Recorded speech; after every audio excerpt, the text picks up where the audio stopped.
Pelo que vocês já viram no título, esse aqui vai ser um vídeo de notícias. E eu resolvi fazer o vídeo de notícias para falar sobre a volta do Cassius Medawar para a editora Conrad. E eu na verdade nem ia fazer um vídeo sobre isso, porque desde que eu parei de fazer aqueles vídeos de notícias comentadas do mês, que eu postava sempre no final de cada mês, ficou meio atrasado lançar algumas notícias, e umas notícias que saíram em junho eu não pude fazer, não pude trazer aqui pro canal, e essa foi uma delas. A notícia da volta do Cassius Medawar aconteceu no dia 4 de junho desse mês, mas daí o Quadrinando HQ comentou no meu último vídeo, aquele falando sobre o formulário da Panini, que eu poderia fazer um vídeo sobre essa volta do Cassius, e mesmo atrasado eu resolvi fazer o vídeo. Em relação a essa coisa das notícias no canal, porque como eu já havia dito, eu vou colocar o foco em cima de notícias de opinião no canal. Isso não significa que não vá ter outros quadros, mas eu vou colocar o foco em cima disso. Eu estou estudando uma melhor forma de trazer as notícias para poder agilizar mais e trazer elas na hora em que elas acontecem. E sobre esse vídeo aqui eu vou tentar ser mais rápido, mais conciso, e também eu usei como fonte para o vídeo a própria live do Universo HQ, onde o Cassius Medawar deu entrevista com o Sidney Guzman, que foi dessa aí que o Quadrinando sugeriu que eu fizesse. Vou usar também um pouco da live do próprio canal da Conrad, onde eu vi lá o primeiro vídeo e estou acompanhando o canal para ver como é que vai ser o andamento da volta da Conrad, apesar de que eu acho que vai ser mais devagar, mas eu vou tentar fazer esse vídeo aqui ficar menor do que os anteriores. Em primeiro lugar, eu vou trazer uma biografia rápida do Cassius Medawar. O Cassius, ele é editor, tradutor e professor de curso, que ele dá um curso sobre edição em redações. Ele é formado em jornalismo, ele já trabalhou na editora Abril, ele foi responsável pelo lançamento de Dragon Ball e Cavaleiros na Conrad, isso ali junto com o Sidney Guzman, que trabalhou com ele, não no lançamento, mas depois que houve aquela separação dos direitos ali do André Forastieri e o Rogério de Campos, ele foi trabalhar na Pixel e editou o material da Vertigo e o Wildstorm. Depois que a Pixel passou por problemas e eles pararam de publicar esse material, ele foi para a JBC trabalhar como editor e participou da mudança da linha editorial da JBC. Ele ajudou a trazer Death Note, não só naquele formato de papel jornal, mas também na edição Black Edition. Ele trouxe a Akira, Ghost in the Shell, entre outros materiais, ficando cerca de 8 anos na JBC. E hoje em dia, além dele ser curador do Prêmio Jabuti, ele voltou a trabalhar como gerente editorial da Conrad depois de 17 anos afastado da empresa. E agora eu vou comentar alguns pontos do que eu coletei ali das lives. É lógico que não vai dar para colocar muito material, e também eu procurei resumir em cima do que tinha de mais interessante, porque essas duas lives juntas elas somam quase 4 horas, então não dá para colocar tudo. E além desse material eu usei também alguns dados tirados de sites que detalharam melhor ali a volta do Cassius para a Conrad. Um primeiro ponto interessante que eu peguei das lives foi que o Cassius afirmou que a Conrad quase faliu, que ela perdeu todos os direitos e ficou assim numa situação, não sei se endividada, mas que ela teve dificuldade para pagar algumas editoras estrangeiras. Sobre essa parte dela perder os direitos, isso é bem óbvio, porque se esclarece isso com uma pesquisa rápida, apesar de que o pessoal ficou enchendo a paciência do Cassius ali as lives inteiras, pedindo coisa que havia sido publicada na Conrad, enquanto ele passou quase 4 horas ali respondendo perguntas aleatórias de pessoas que ficavam batendo nessa mesma tecla, dizendo publica tal mangá, publica tal revista, e ele dizendo o tempo inteiro não dá para publicar porque a Conrad perdeu todos os direitos. E o pessoal ainda ia lá e continuava fazendo as mesmas perguntas e ele explicando de novo. Parece que o pessoal tem uma dificuldade cognitiva, porque eles ouvem uma coisa e não conseguem entender o que ouvem, não conseguem processar a informação e ficam repetindo e fazendo a mesma pergunta de novo quando ela já foi respondida. E outro detalhe em relação a isso que o Cassius falou abertamente é que isso vai de contra, como eu já havia falado em outro vídeo, ao que o Rogério de Campos falou da Conrad, dizendo que a situação dela estava no azul, se eu bem me lembro. Não era verdade isso, a Conrad estava realmente passando por dificuldades. Então vocês veem aí que através do Cassius a gente tem uma opinião mais precisa sobre o que aconteceu com a editora. Outro comentário interessante dele, e a gente tem que levar em consideração porque ele é uma pessoa que trabalha nesse mercado faz muito tempo já, é que ele diz que a Saraiva e a Cultura estão morrendo. Eu acho que ele chegou a dizer isso mais de uma vez na live do canal da Conrad, e eu acho isso que isso deve ser levado em consideração. Eu não sei até onde isso pode ser verdade mesmo, mas ele não teria motivo para esconder isso de alguma forma, ou sei lá, tentar maquiar. Isso não diz respeito a ele. Ele não teria por que esconder sobre essa situação das livrarias. E pelo que vem sendo noticiado sobre essa questão de crise nas livrarias, a gente pode perceber que isso está mais para ser verdade mesmo. Até porque o Cassius é um cara que está dentro desse mercado e ele tem acesso a informações privilegiadas. E sobre essa questão, pela opinião dele, eu vi que numa análise dele ele não tem muita ideia do que talvez venha a acontecer com essas empresas. Mas eu estava pensando a respeito disso. Será que essas livrarias grandes como a Saraiva, a Cultura, elas vão realmente acabar? Porque eu não acredito que pelo volume de publicação em livros e outros materiais, revistas também, a gente tem essa tendência a ficar olhando só para as revistas em quadrinhos. Mas o mercado editorial é bem maior do que só esse nicho de quadrinhos. E eu pensei o seguinte, pela presença da Amazon aqui no Brasil, talvez seja possível que a Amazon venha comprar essas editoras, do mesmo jeito que se vê lá lojas grandes de departamento da Amazon nos Estados Unidos e de livros também.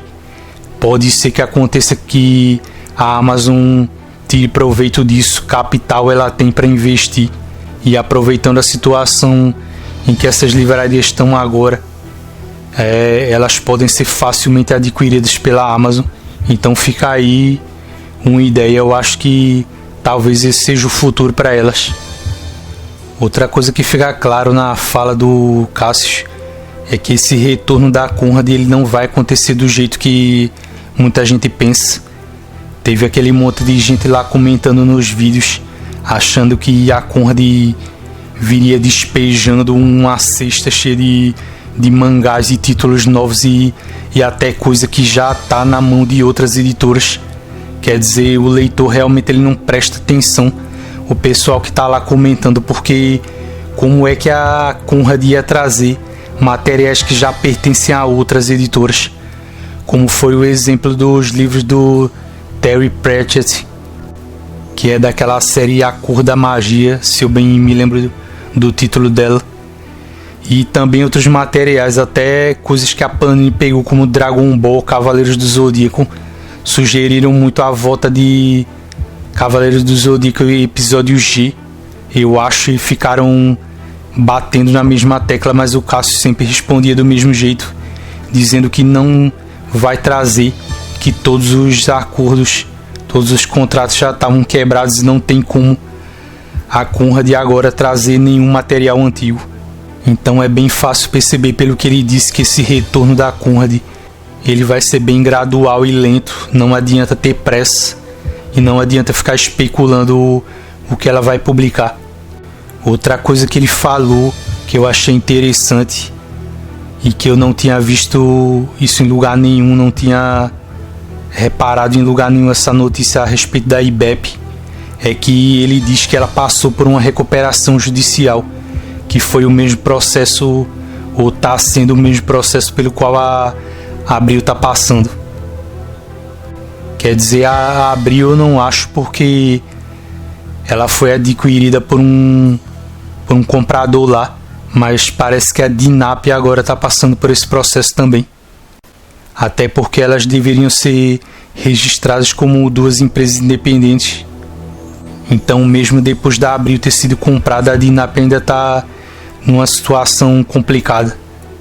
Ele também fala sobre algo que eu acho muito importante, que é sobre recuperar a confiança da Conrad nos leitores e também nos negociantes de direitos. Isso aí vai ser uma coisa que o Cássio vai ter que ter muita paciência, e o pessoal também lá da Conrad, quem manda, quem são os diretores ali, porque todo mundo sabe que para você licenciar um material japonês, por exemplo, é uma dor de cabeça. Eu assisti ao canal Henshin Online e vi a novela que foi para eles conseguirem publicar a Akira. Não foi fácil, e eles sempre falam sobre isso, sobre a dificuldade. E quando você tem algum problema com os licenciadores japoneses, eles colocam o triplo da dificuldade que se tem para você publicar de novo pela mesma editora onde eles tiveram problemas.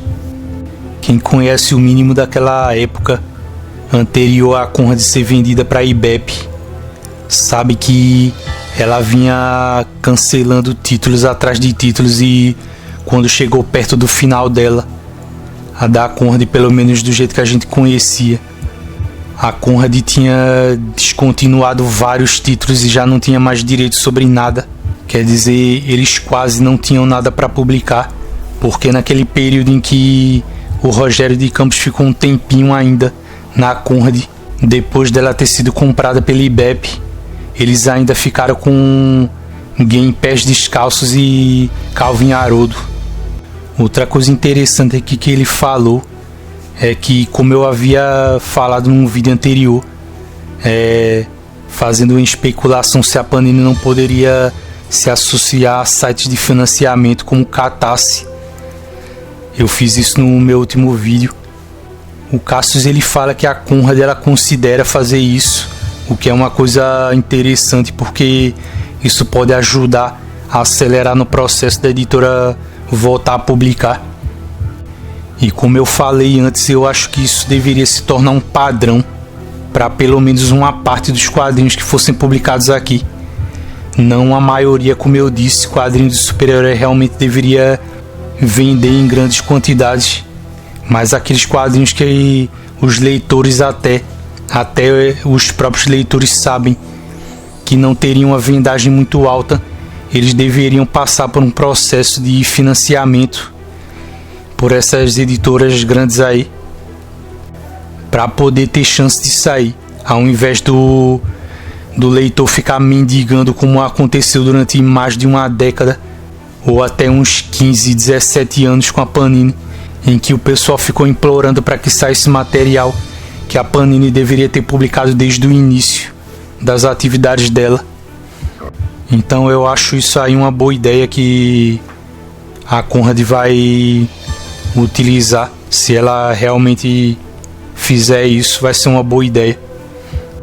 A respeito do mercado, ele falou que não tem como hoje em dia ter grandes tiragens, porque a quantidade de bancas hoje em dia é muito pequena. O próprio Guilherme Kroll, que participou da live da Conrad, ele chegou a falar que já existiram 100 mil bancas aqui no Brasil, e hoje em dia elas variam segundo dados aí de 10 a 11 mil, que é um número desesperador para um setor que já foi tão importante para publicar quadrinhos, e outros tipos de edições aqui. Só que nesse caso aí eu acho que o Cassius ele deixou de ser mais transparente com o leitor em relação a isso, porque ele puxou um pouco a coisa pro lado das editoras. A editora ela quer que o produto seja mais caro, porque vendendo mais caro numa tiragem menor, como eu já disse muitas vezes, ela tem menos problemas com o encalhe e lidar com estoques e a logística de você colocar volumes de livros, de quadrinhos ou livros mesmo, para vender num sistema de consignação, por exemplo, dentro das grandes livrarias, que foi um problema que ele falou que existe com a Saraiva e a Cultura, porque ele fala do exemplo de Calvin Haroldo, que eles têm muitos volumes de Calvin Haroldo e tem gente que pensa que eles estão esgotados, mas na verdade eles estão lá retidos dentro das livrarias e tá nesse impasse judicial para ver se elas pagam o que elas devem às editoras. E enquanto isso fica nessa situação, as editoras com estoques presos ali, retidos dentro das livrarias. Só que o que o Cassius não fala é que a culpa desse mercado ter encolhido e ter ficado dessa forma foi por causa das editoras. O leitor, ele deu o aval dele, ele começou a criar cada vez mais o mau hábito de só querer comprar quadrinhos de um jeito elitizado. Ele fez isso, só que quem deu o pontapé inicial foram as editoras, porque elas sempre tiveram interesse em fazer com que o mercado ficasse restrito desse jeito. Eu falei naquele vídeo que eu fiz sobre a situação das bancas que a Panini virou as costas totalmente para as bancas. E daí você vê o Levi Trindade, ou esses editores aí, lamentando o sumiço das bancas, o fim delas, porque elas estão encolhendo, estão morrendo. Só que qual foi o suporte que as editoras deram para as bancas? Ficar aumentando quadrinhos o tempo inteiro, ficar aumentando quadrinhos que eram baratos como as mensais e fazer com que o leitor corresse para promoções em sites e para a Amazon. Então a própria conveniência e o desinteresse que essas editoras maiores tiveram, como a Mitos também, elas não tiveram interesse de reformular esse modelo de vendas em bancas para que ajudassem as bancas a continuar crescendo, continuar se mantendo sequer. Então eu penso que em grande parte a hipocrisia de alguns editores aqui no Brasil, ficar falando como se estivesse se lamentando pelas bancas estarem acabando, sendo que foram as próprias editoras que contribuíram com isso. E não só isso foi movido por ganância dessas editoras, mas também tem a incompetência delas em não conseguir se adaptar às mudanças do mercado, para acabar não perdendo essas vias, não perdendo esses caminhos por onde ela pode continuar vendendo, e também tentar ampliar isso aí, para que o mercado não fique encolhendo e se restringindo a vendas online. Aqui nesse comentário que eu destaquei, ele fala uma coisa que é bem verdade, que é aquele argumento que muita gente usa, inclusive eu vi há pouco tempo até um vídeo do JR, do canal Família Nona Arte, falando isso também, sobre aquela coisa de que quando o dólar tá alto, os editores e as editoras querem justificar o preço do quadrinho, mas quando ele baixa o preço do quadrinho, o preço de capa não baixa junto.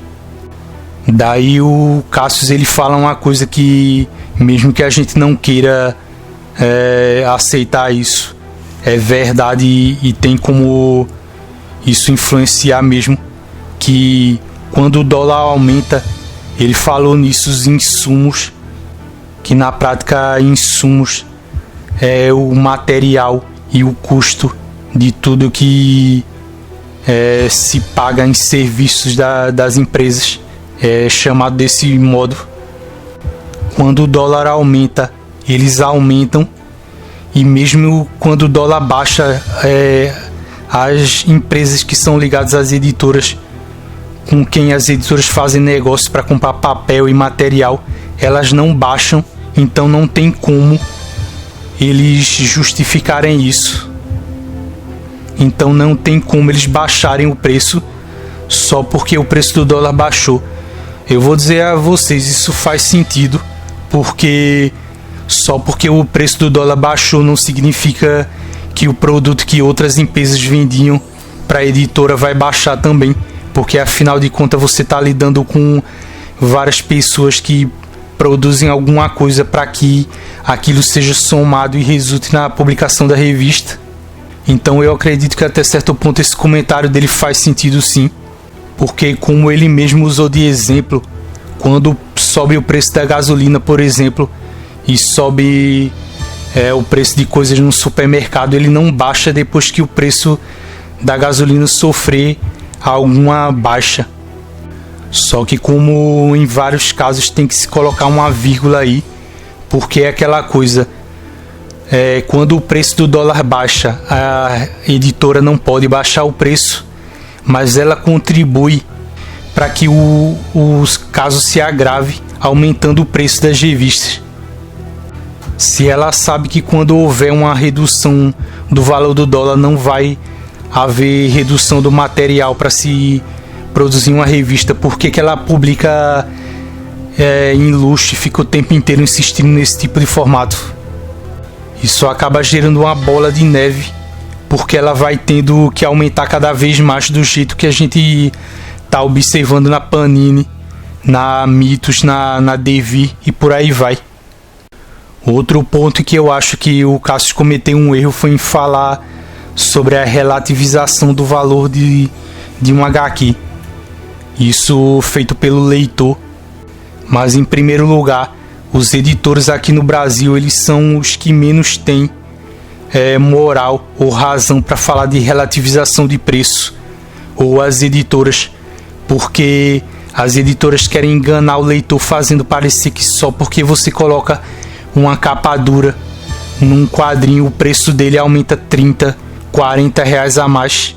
Então as editoras não têm moral nenhuma para falar sobre isso, falar sobre o modo como alguém julga o preço ou como se avalia, como se coloca na balança o custo-benefício de um quadrinho.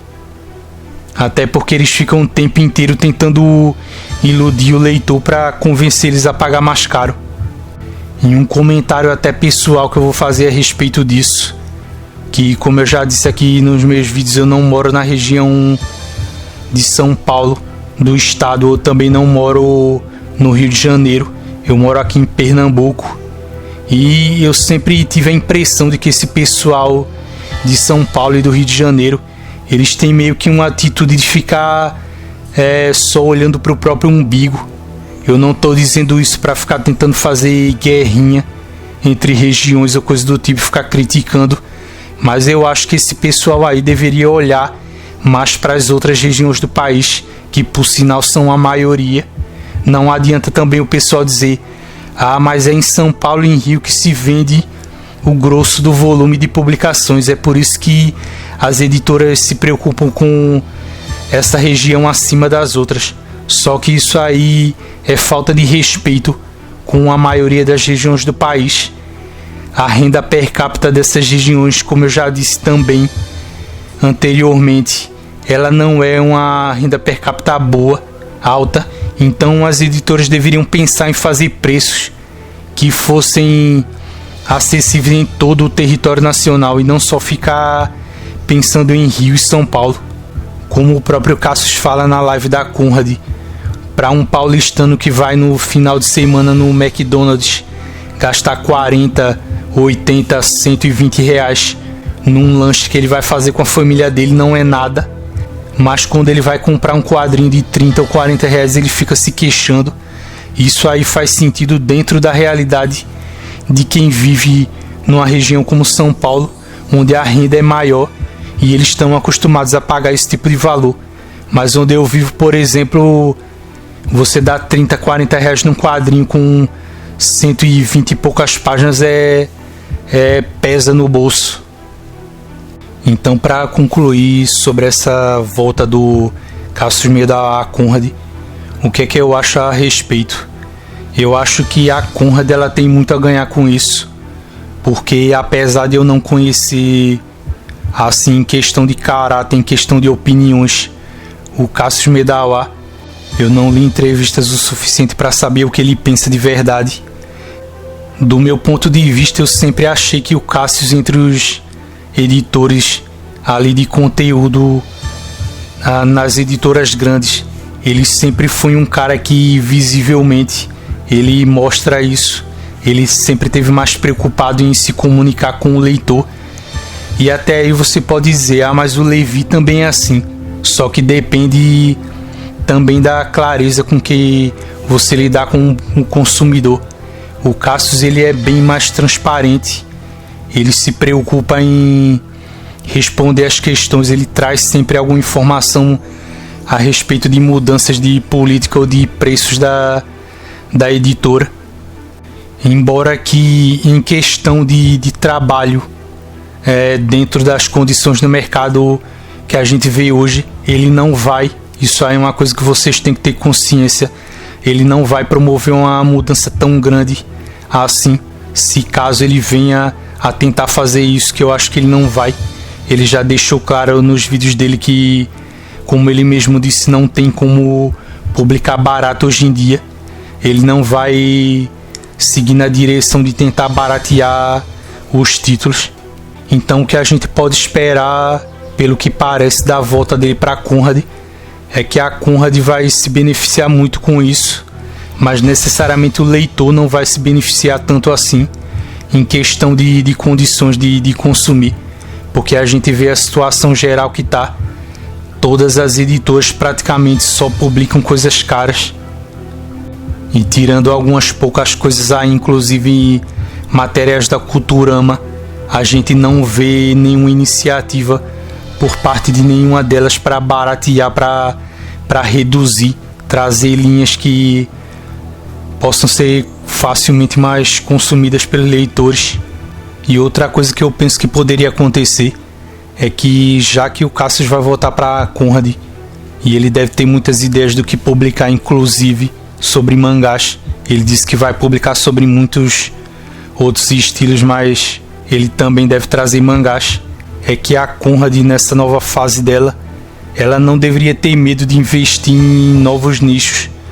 Embora eu acho que isso não vá acontecer, eu penso que ela deveria tentar ampliar mais, como eu já falei num vídeo antigo, e tentar trazer, quando ela trouxer mangás de outros estilos como Tokusatsu ou mais quadrinhos do estilo seinen, que são mangás adultos, quem sabe até mangás de mechas, de robôs como Gundam, Macross ou outras séries que são famosas lá no Japão, e tentar ampliar mais, porque existem muitos estilos de mangás e a gente só vê no geral o shonen, que são aqueles mangás do tipo Naruto, Dragon Ball, Yu Yu Hakusho e coisas assim.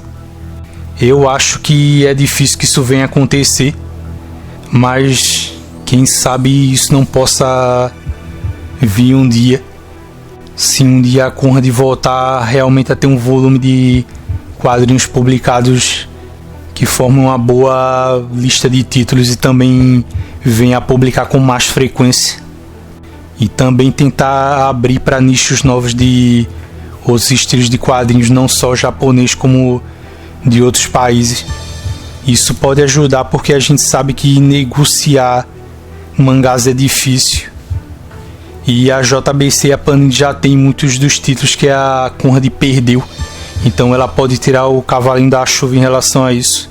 Na verdade, os leitores, né? Porque eles já sabem que isso não vai acontecer.